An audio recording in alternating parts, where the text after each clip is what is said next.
प्रातःकालीन स्नेह वंदन आप सबको मेरा प्यार भरा नमस्कार। और शुरू करते हैं आज की कहानी, जो कि एक बहुत ही गहरा संदेश लिए हुए है, इसलिए अध्यात्म की इस कहानी को ध्यान से सुनिएगा।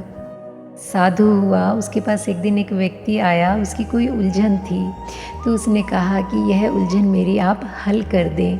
तो साधु ने कहा कि यह मैं तुम्हारी उलझन हल कर दूंगा, तो क्या तुम सोचते हो कि कल तुम्हारी दूसरी कोई उलझन खड़ी नहीं हो जाएगी?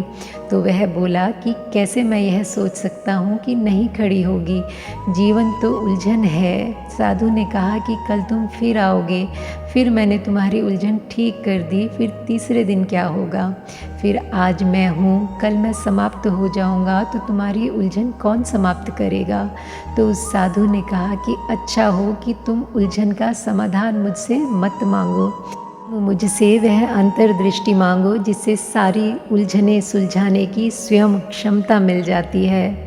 उस साधु ने कहा कि अच्छा हो तुम मुझसे समाधान मत मांगो, तुम मुझसे वह रास्ता पूछो जिससे कि स्वयं समाधान मिल जाता है और वह अंतर्दृष्टि मिल जाती है जिससे सारी उलझनें सुलझ जाती हैं। अंधा आदमी आकर मुझसे पूछे कि दरवाज़ा कहाँ है इस हॉल के बाहर निकलने का, मैं उसे बता दूंगा। फिर कल यहाँ आएगा, फिर पूछेगा कि दरवाज़ा कहाँ है, तो दूसरे मकान में जाएगा, फिर पूछेगा कि दरवाज़ा कहाँ है। जिस मकान में भी जाएगा वहीं पूछेगा कि दरवाज़ा कहाँ है।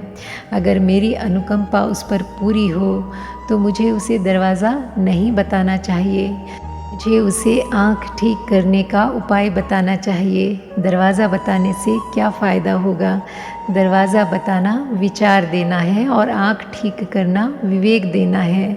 दरवाज़ा बताना एक विचार दे दिया, उससे एक हल हो जाएगा, लेकिन उससे सब हल नहीं हो जाएंगे। असली हल तो तब होता है जब भीतर अंतर्दृष्टि जागती है और भीतर एक बोध, एक विवेक जागृत होता है। महावीर ने विचार नहीं सिखाया, महावीर ने विवेक सिखाया। महावीर ने अहिंसा का विचार नहीं सिखाया, अपरिग्रह का विचार नहीं सिखाया, वह अंतर्दृष्टि सिखाई जिसके आने पर अहिंसा आ जाती है, अपरिग्रह आ जाता है। दुनिया के समस्त सद्पुरुषों के दो ही जीवन के हिस्से हैं, उनका विचार और उनका विवेक। जो लोग उनके विचार को पकड़ते हैं वे पंडित होकर समाप्त हो जाते हैं, और जो उनके विवेक को पकड़ते हैं वे प्रज्ञा और मोक्ष को उपलब्ध होते हैं। और आज के लिए बस इतना ही, मिलते हैं एक नई कहानी के साथ। तब तक के लिए thank you God and thank you universe.